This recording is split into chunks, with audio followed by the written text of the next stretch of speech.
ओम नमः शिवाय दोस्तों, आप सभी का मेरे चैनल नारायण रत्नावली में स्वागत है। आज की वीडियो में मैं आपको बताने जा रही हूँ प्रदोष व्रत की महिमा और उसकी कथा। आपको वीडियो अच्छी लगे तो कृपया कर मेरे चैनल को लाइक, शेयर, सब्सक्राइब करें। हर महीने की दोनों पक्षों की त्रयोदशी को प्रदोष व्रत कहा जाता है। शिव पुराण में इस व्रत को बहुत ही महिमा में बतलाया गया है। प्रदोष व्रत की महिमा धर्मगुप्त की कथा के माध्यम से शिव पुराण में दी गई है। तो आइए सुनते हैं कथा। विदर्भ प्रदेश में सत्यरथ नामक एक परम शिव भक्त, पराक्रमी और तेजस्वी राजा रहते थे। उन्होंने अनेक वर्षों तक राज्य किया था और किसी दिन भी शिव पूजन को नहीं छोड़ा था। वे नित्य नियम पूर्वक शिव का पूजन किया करते थे।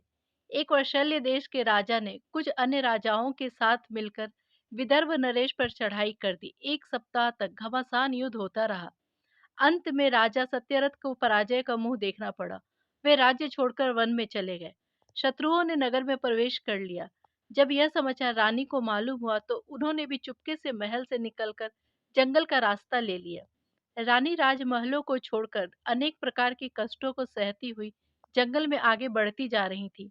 उन्हें 9 मास का गर्भ था। एक दिन उन्हें जंगल में प्रसूति वेदना हुई और उन्होंने एक पुत्र रत्न को जन्म दिया और जल की अभिलाषा से पुत्र को छोड़कर जंगल में पानी की खोज में आगे चली। तभी उन्हें एक मगर ने निगल लिया। ईश्वर की गति भी निराली है। जहाँ जंगल में बच्चा अकेला पड़ा था, वहां से उमा नाम की एक विधवा ब्राह्मणी गुजर रही थी। ब्राह्मणी की गोद में उसका 1 साल का लड़का था। ब्राह्मणी ने उस जंगल में एक नवजात शिशु को पड़े देखा। वह उसके पास गई तो उसने देखा कि बच्चे का नाल अभी तक नहीं काटा गया था। यह देखकर उसे बड़ा आश्चर्य हुआ। वह अपने मन में सोचने लगी, यह किसका बच्चा है? इसे इस हालत में कौन छोड़ गया है? उसने इधर उधर उस बच्चे की माता की खोज की, लेकिन वह तो मगर द्वारा निगली जा चुकी थी। ब्राह्मणी सोचने लगी, यदि मैं इस बच्चे को अपने साथ लेकर जाऊंगी तो लोग मुझे बेइज्जत करेंगे। मैं विधवा हूँ, कहेंगे कि अरण्य में जाकर बच्चा पैदा करके ले आई है। और यदि नहीं लेकर जाऊंगी तो जंगली जीव इसे अपना भोजन बना लेंगे। इसकी रक्षा न करने का पाप की भागी बनूंगी। जब ब्राह्मणी ऐसा विचार कर रही थी, तभी उसी समय भगवान शंकर वहां प्रकट हो गए और ब्राह्मणी से बोले, यह राजपुत्र है। इस बच्चे को तू अपने साथ ले जा और अपने बच्चे के समान इसका लालन पालन कर। लोगों में इसी बात को प्रकट करना। इससे तेरे भाग्य का उदय होगा। ब्राह्मणी के पुत्र का नाम शुचि व्रत था तथा राजपुत्र का नाम उसने धर्मगुप्त रखा। ब्राह्मणी बहुत निर्धन थी। उसको एक दिन महर्षि शांडिल्य के दर्शन हुए। महर्षि के मुख से प्रदोष व्रत का शिव पूजन की महिमा सुनकर उसने महर्षि शांडिल्य से शिव पूजन की विधि पूछी। महर्षि ने ब्राह्मणी की श्रद्धा और आग्रह को देखकर पूजा का विधान बताया और उससे बोले, तुम अपने दोनों पुत्रों से प्रदोष व्रत करवाओ। इस व्रत के प्रभाव से अपनी इष्ट सिद्धि को प्राप्त कर लेंगे। ऋषि को वचनों को सुनकर ब्राह्मणी ने अपने दोनों पुत्रों को उनके चरणों में डाल दिया और नतमस्तक होकर बोली, हे ब्राह्मण, आज से मेरे दोनों पुत्र आपकी शरण में हैं। यह शुचि व्रत मेरा पुत्र है और यह राजपुत्र धर्मगुप्त मेरा धर्म पुत्र है। आप उन दोनों को अपना सेवक जानकर इनका उद्धार कीजिए। मुनि ने दोनों को सर्वश्रेष्ठ दीक्षा देकर उन्हें शिव पूजन की विधि बतला दी। वे दोनों बालक ब्राह्मणी सहित ब्रह्मर्षि को प्रणाम करके शिव मंदिर में चले गए। उस दिन से वे दोनों बालक ऋषि की दीक्षा अनुसार नित्य नियम से शिव आराधना और प्रदोष काल में शिव पूजन करने लगे। उन दोनों को शिव आराधना करते हुए 4 महीने बीत गए। एक दिन शुचि व्रत अकेले नदी में स्नान करने गए। तभी उन्हें धन से भरा एक कलश दिखाई दिया। उस धन से भरे कलश को पाकर ब्राह्मण पुत्र बहुत ही खुश हुए। वह कलश को सिर पर उठाकर जल्दी जल्दी घर की ओर चल बढ़ा। कलश को भूमि पर रखकर शुचिव्रत ने अपनी माता से कहा, हे माते, भगवान शिव की लीला देखो। उस लीलाधारी ने मुझे इस घड़े के रूप में अपार संपत्ति दी है। शुचिव्रत की माता घड़े को देखकर अचंभा करने लगी और उसने धर्मगुप्त को पास बुलाकर कहा, तुम दोनों इस धन को आधा आधा बांट लो।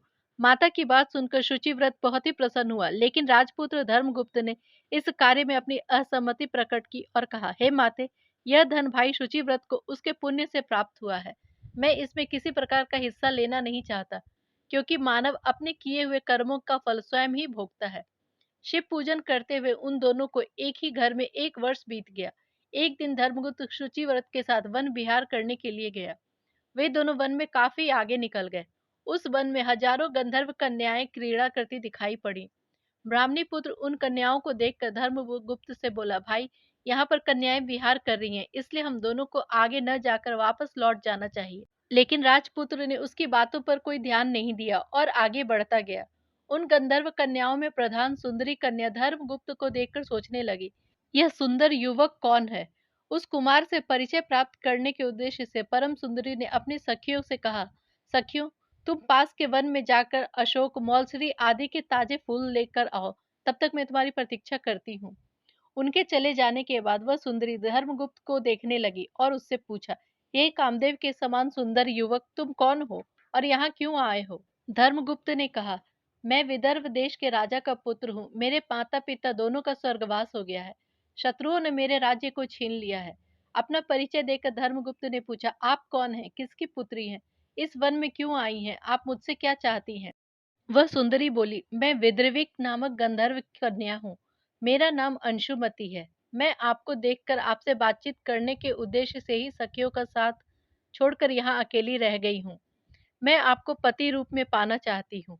आप कृपया कर परसों यहाँ पधारे।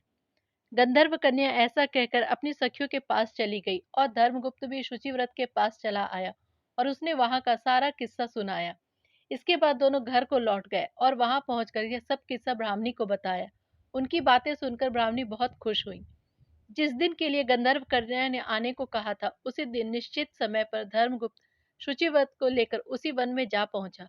वहां पहुंचकर उन्होंने देखा कि गंधर्व राज विद्रविक अपनी कन्या अंशुमति के साथ उसकी प्रतीक्षा कर रहा है। गंधर्व राज ने उन दोनों का अभिवादन किया और उन्हें बैठने के लिए सुंदर आसन दिया। फिर विद्रविक ने कहा, मैं परसों कैलाशपुरी गया था। वहां भगवान शंकर मां पार्वती के साथ विराजमान थे। उन्होंने मुझे बुलाकर कहा, पृथ्वी पर धर्मगुप्त नामक युवक राज्य विहीन होकर विचर रहा है। शत्रुओं द्वारा उसके वंश का नाश हो चुका है। वह राजपुत्र मेरा परम भक्त है। तुम उसकी सहायता करो, जिससे वह अपने शत्रुओं को पराजित करके अपने राज्य को पुनः प्राप्त कर सके। भगवान शिव की आज्ञा से ही मैं अपनी पुत्री अंशुमति को आपको सौंपता हूँ तथा शत्रुओं के द्वारा आपके लिए गए राज्य को भी वापस लौटवा दूंगा। आप इस कन्या के साथ सुख भोग कर शिवलोक को चले जाएंगे। वहां जाने पर भी मेरी पुत्री इसी देह में आपके साथ सदा रहेगी। इतनी बातें कहकर गंधर्व राज ने अपनी कन्या का विवाह धर्मगुप्त के साथ कर दिया और दहेज में बहुमूल्य रत्न, हाथी, वस्त्र, रथ आदि प्रदान किए। इसके अतिरिक्त दास दासियों तथा अपनी चतुरंगिनी सेना भी दे दी, ताकि शत्रु को पराजित किया जा सके। राजकुमार धर्मगुप्त ने शत्रुओं पर हमला करके अपने राज्य को पुनः प्राप्त कर लिया। मंत्रियों ने राजकुमार का राज्याभिषेक किया। राजकुमार सुखपूर्वक राज्य करने लगा। जिस ब्राह्मणी ने उसका लालन पोषण किया था, उसको राजमाता का पद दिया गया। इस प्रकार प्रदोष व्रत शिव पूजन के प्रभाव से वह राजपुत्र दुर्लभ पद को प्राप्त हुआ। प्रदोष काल में या नित्य ही जो भी इस कथा को सुनता है, वह सभी कष्टों से मुक्ति पाकर अंत में परम पद को प्राप्त कर लेता है। दोस्तों, ये थी प्रदोष व्रत की कथा। अगली वीडियो में हम चर्चा करेंगे प्रदोष व्रत की पूजन विधि और उद्यापन विधि की।